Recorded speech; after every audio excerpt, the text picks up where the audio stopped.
I love you କେତେ ସହଜରେ ଆମେ କହିଦେଉନା।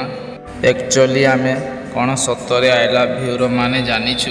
ଆମେ ତ ଆଇ ଲଭ୍ ୟୁ କହିଦେଉ, କିନ୍ତୁ ଆମେ କେବେ ବୁଝିପାରୁନୁ କି ସାମ୍ନାରେ ଥିବା ଲୋକର ମନରେ କ'ଣ କ'ଣ ଚାଲିବାକୁ ଲାଗିବ।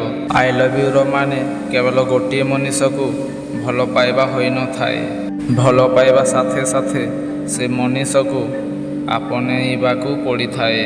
ସେ ମଣିଷ ଯେମିତି ବି ହୋଇଥାଉ ନା କାହିଁକି, ବେଶୀ କଥା କହିଲା ବାଲା, କମ୍ କଥା କହିଲା ବାଲା, ତା ରଙ୍ଗ ଯେମିତି ବି ହେଉନା କାହିଁକି, ତା ଚେହେରା ଯେମିତି ବି ହେଉନା କାହିଁକି, ତାର ପର୍ସନାଲିଟି, ତାର ଆଦତ, ତା ସହ ଯୋଡ଼ି ହୋଇଥିବା ଛୋଟ ଛୋଟ କଥା, ସେସବୁକୁ ଆପଣେଇବା ଓ ମାନିନେବା କି ଏବେ ଏ ମଣିଷଟି ମୋର ସବୁକିଛି, ଏହା ଛଡ଼ା ଆଉ କେହି ବି ନୁହେଁ। ମୁଁ ଆଜି ଯେତିକି ଭଲ ପାଉଛି କାଲି ବି ତା'ଠାରୁ ଅଧିକ ଭଲ ପାଇବି। ଯେମିତି ବି ସିଚୁଏସନ୍ ଆସୁନା କାହିଁକି, ମୁଁ ତା ହାତ କେବେ ବି ଛାଡ଼ିବିନି। ଆମ ଏ ସମ୍ପର୍କ ଯୁଗ ଯୁଗ ପାଇଁ ରହିବ।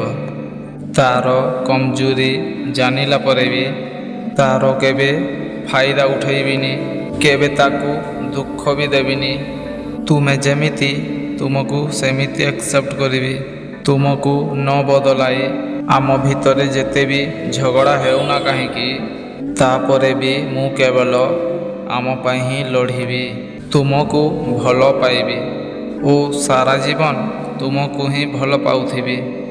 ଏହା ହିଁ ହେଉଛି ଆଇ ଲଭ୍ ୟୁର ମାନେ। ପ୍ରେମ ଏକ ସୁନ୍ଦର ଅନୁଭବଟିଏ।